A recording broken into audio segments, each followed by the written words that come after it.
الله أكبر الله أكبر الله أكبر الله أكبر.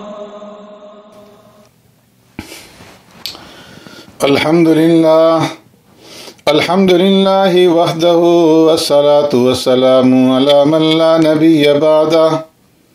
أما بعد فأعوذ بالله من الشيطان الرجيم. بسم الله الرحمن الرحيم. نون والقلم وما يسطرون ما أنت بنعمة ربك بمجنون. صدق اللہ مولانا العظیم. معزز سامعین و ناظرین، سورہ ملک کے بعد سورہ قلم ہے، اور سورہ قلم یہ مکی صورت ہے. اس میں 52 آیات اور 2 رکوع ہیں. ترتیبی اعتبار سے سورہ قلم کا نمبر 68 ہے، اور نزولی اعتبار سے اس سورت کا نمبر 2 ہے. اس سورت کی ابتدا میں نون والقلم کے الفاظ ذکر فرمائے گئے ہیں، اور اسی سے پھر اس سورت کا نام سورہ قلم ماخوذ ہے. یہ ایک نبوت کے ابتدائی زمانے میں نازل ہونے والی صورتوں میں سے ہے، اور اس کے اندر پیارے پیغمبر صلی اللہ علیہ وسلم کی صداقت اور عظمت کا بیان ہے.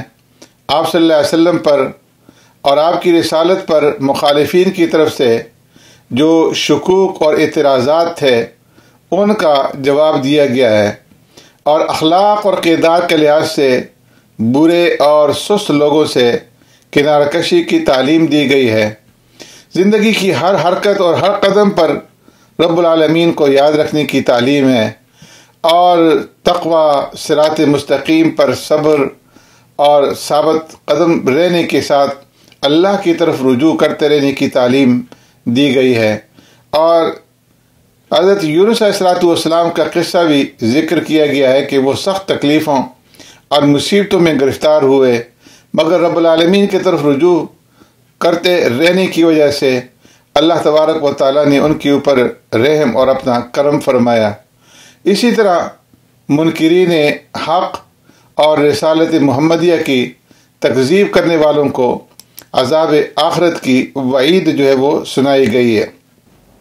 اس سورت کی ابتدا میں اللہ تبارک و تعالیٰ نے قلم کی قسم کھائی ہے، اس لیے اسے سورہ قلم کہا جاتا ہے.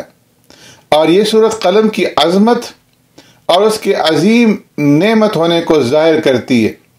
حدیث میں بھی قلم کی عظمت کو بیان کیا گیا ہے.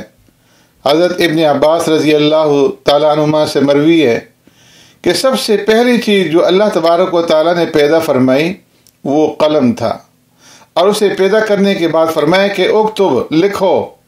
قلم نے عرض کیا ما اکتب، اے اللہ میں کیا لکھوں؟ تو فرمایا کہ ما کان و ما یکون، تقدیر لکھو.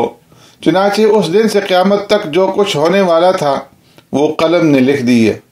پھر اللہ نے نون یعنی دوات کو پیدا فرمایا. یہ قلم ہی ہے کہ جس نے ہمارے اکابر اور اسلاف کے علوم کو ہماری طرف منتقل کیا، اور پوری دنیا میں معلومات کی اشاعت کا ذریعہ یہ قلم بنتا ہے. قرآن نے قلم اور تعلیم و تعلم کی اہمیت اس ماحول میں بیان کی جو ماحول قلم اور کتاب سے بیگانگی کا اور دوری کا ماحول تھا. لیکن چونکہ قرآن اللہ تبارک و تعالیٰ کی آخری آسمانی کتاب ہے، اور رب العالمین جس نے اس قرآن کو نازل کیا وہ جانتا تھا کہ آنے والا دور قلم، علم، معلومات، تحقیقات اور ریسرچ کا ہے. اس لیے اللہ نے مسلمانوں کو قلم کی اہمیت کی طرف متوجہ فرمایا. دیکھا جائے تو آج کے اس دور کے اندر کمپیوٹر اور انٹرنیٹ وغیرہ اور جو باقی جدید سہولیات ہیں یہ بھی قلم ہی کی ترقی یافتہ صورتیں ہیں. سورہ قلم میں 3 مضامین کو بنیادی حیثیت حاصل ہے۔ پیارے پیغمبر صلی اللہ علیہ وسلم کی قدر و منزلت، آپ کی اخلاق اور مناقب کا بیان ہے، اور سب سے پہلے تو رب العالمین نے قسم کھا کر فرمایا کہ ما انت بنعمت ربک بمجنون، میرے محبوب آپ اپنے رب کے فضل سے دیوانہ نہیں ہیں، مجنون نہیں ہیں، جیسا کہ آپ کے مخالفین کہتے ہیں۔ آپ کے لیے بے انتہا اجر ہے۔ وَإِنَّكَ لَعَلَىٰ خُلُقٍ عَظِيمٍ، آپ کی اخلاق تو عظیم ہیں۔ مسلم شریف، ابو داؤد و نسائی میں ام المؤمنین سیدہ طاہرہ عائشہ صدیقہ رضی اللہ تعالیٰ عنہ سے مروی ہے کہ پیارے پیغمبر صلی اللہ علیہ وسلم کے اخلاق کے بارے میں جب ان سے سوال کیا گیا تو انہوں نے جواب دیا کہ کان خلقہ القرآن، کہ پیارے پیغمبر صلی اللہ علیہ وسلم کا خلق خود قرآن ہے۔ قرآن میں جو کچھ قال تھا وہ پیارے پیغمبر صلی اللہ علیہ وسلم کی زندگی کا حال تھا۔ آپ کی حیات طیبہ قرآن کریم کی عملی تفسیر تھی، اور ایسا کیوں نہ ہوتا جب کہ آپ کو مکارم اخلاق کی تکمیل ہی کے لیے اللہ رب العالمین نے اس کائنات کے اندر بھیجا تھا۔ آپ کی اخلاق اور مناقب بیان کرنے کے ساتھ ساتھ آپ کے مخالفین کی اخلاقی پستی، کمینگی اور کج فکری بھی بیان کی گئی ہے۔ فرمایا گیا کہ آپ کسی ایسے شخص کا کہنا نہ ماننا جو قسمیں کھانے والا، بے وقار، کمینہ اور عیب گو، چغل خور اور بھلائی سے روکنے والا، حد سے بڑھ جانے والا، گناہ گار اور گردن کش، اور پھر ساتھ ہی بے نسب بھی ہو۔ فرمایا کہ اس کی سرکشی صرف اس لیے ہے کہ وہ مال والا، اولاد والا، بیٹوں والا ہے۔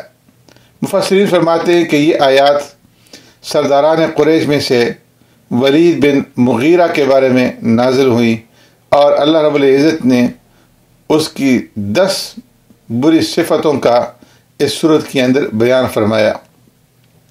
دوسرا مضمون جسے اس صورت میں خصوصی اہمیت حاصل ہے وہ اصحاب الجنہ، باغ والوں کا قصہ ہے۔ یہ قصہ عربوں میں مشہور تھا۔ یہ باغ یمن کے قریب ہی تھا۔ اس کا مالک اس کی پیداوار میں غرباء کے اوپر خرچ کیا کرتا تھا، لیکن جب اس کا انتقال ہو گیا تو اس کے مرنے کے بعد اس کی اولاد اس باغ کی وارث بنی، تو انہوں نے اپنے اخراجات اور مجبوریوں کا بہانہ بنا کر کے مساکین کو محروم رکھنے اور ساری پیداوار سمیٹ کر کے گھر لے جانے کی منصوبہ بندی کی، اور اس کے لیے انہوں نے طے کیا کہ ہم جو ہے صبح کے وقت آ کر کے اس باغ کا پھل جو ہے وہ لے جائیں گے۔ انہوں نے کہا کہ ہم صبح کے وقت اس کا پھل توڑیں گے، لیکن انشاءاللہ نہ کہا۔ رب العالمین کو بھول جانے کا نتیجہ یہ ہوا کہ صبح جب وہ لوگ وہاں پہنچے ہیں جہاں ان کا باغ تھا تو دیکھا کہ وہ بالکل اجڑ کر کے چٹیل میدان تھا۔ پہلے تو وہ لوگ سمجھے کہ ہم سے راستہ بھول گیا، ہم غلط طرف آ گئے ہیں، اور پھر انہیں اپنی غلطی کا احساس ہوا اور اعتراف کرنا پڑا کہ ان کی خدا فراموشی کا یہ وبال ہے جو ان کے اوپر پڑا ہے۔ اس قصہ میں ان لوگوں کے لیے بڑا سامان ہے جو اپنی مالداری اور غنا سے اکیلے ہی مستفید ہونا چاہتے ہیں، اور ان کا بخل یہ برداشت نہیں کرتا کہ ان کے مال و متاع سے کسی اور کو بھی فائدہ پہنچے۔ کفار کے لیے عبرت آموز مثال بیان کرنے کے بعد یہ سورت متقین کا انجام بھی بتاتی ہے اور سوال کرتی ہے کہ محسن اور مجرم، فرما بردار اور نافرمان، باغی اور وفادار، کیا یہ دونوں برابر ہو سکتے ہیں؟ تیسرا اہم مضمون جو سورہ قلم کے اندر بیان کیا گیا ہے وہ آخرت کے بارے میں ہے۔ فرمایا گیا کہ جس دن یوم یکشف عن ساق ویدعون الی السجود فلا یستطیعون، جس دن پنڈلی کھول دی جائے گی اور سجدے کے لیے لوگوں کو بلایا جائے گا تو وہ سجدہ نہ کر سکیں گے۔ فرمایا دنیا میں انہیں سجدہ کرنے کا اختیار دیا گیا تھا، مگر یہ سجدہ نہیں کرتے تھے، تو آخرت میں بھی وہ سجدہ کرنا چاہیں گے مگر ان سے طاقت اور اختیار جو ہے وہ سلب کر لیا جائے گا۔ کشف ساق یعنی پنڈلی کھولے جانے سے علماء نے قیامت کے شدائد اور ہولناکیاں جو ہے وہ مراد لی ہیں، اور ویسے یہ ان متشابہات میں سے ہے کہ جن کی اصل حقیقت اور یقینی مراد اللہ تبارک و تعالیٰ کے سوا کسی کو بھی معلوم نہیں۔ آخر میں پیارے پیغمبر صلی اللہ علیہ وسلم کو مشرکین کی ایذاؤں کے اوپر صبر کی تلقین فرمائی گئی ہے، اور اس کے لیے حضرت یونس علیہ السلام کا قصہ ذکر کیا گیا ہے کہ وہ سخت تکلیفوں اور مصیبتوں کے اندر گرفتار ہوئے مگر اپنے رب کی طرف رجوع ہوئے اور گڑ گڑا کر کے دعا مانگی تو اللہ تبارک و تعالیٰ نے دستگیری کی اور ان کو اپنے رحم اور کرم سے جو ہے نوازا۔ سورت کے آخر کے اندر فرمایا کہ وَإِن يَكَادُ الَّذِينَ كَفَرُوا لَيُزْلِقُونَكَ بِأَبْصَارِهِمْ لَمَّا سَمِعُوا الذِّكْرَ وَيَقُولُونَ إِنَّهُ لَمَجْنُونٌ وَمَا هُوَ إِلَّا ذِكْرٌ لِلْعَالَمِينَ۔ اللہ فرماتے ہیں کہ ان کافروں کو جب نصیحت کی جا رہی ہوتی تو یہ پیارے پیغمبر صلی اللہ علیہ وسلم کو ایسے گھور گھور کر کے دیکھتے ہیں جیسے اپنی آنکھوں سے پھسلا دیں گے، رائے حق سے ہٹا دیں گے۔ اس کا ایک مطلب یہ ہے کہ مکہ میں ایک شخص تھا تو اس کی نظر بد جو ہے وہ لگتی تھی۔ اہل مکہ نے کہا کہ محمد صلی اللہ علیہ وسلم کو نظر لگاؤ، تو اللہ تعالیٰ نے اپنے محبوب کی اس سے حفاظت فرمائی۔ اسی لیے علماء نے لکھا ہے کہ اگر کسی کو نظر بد لگ جائے تو یہ آیت جو ہے 3 دفعہ پڑھ کر کے اس نظر بد والے آدمی کے اوپر دم کر دی جائے تو انشاءاللہ اس نظر بد کا اثر جو ہے وہ ختم ہو جائے گا۔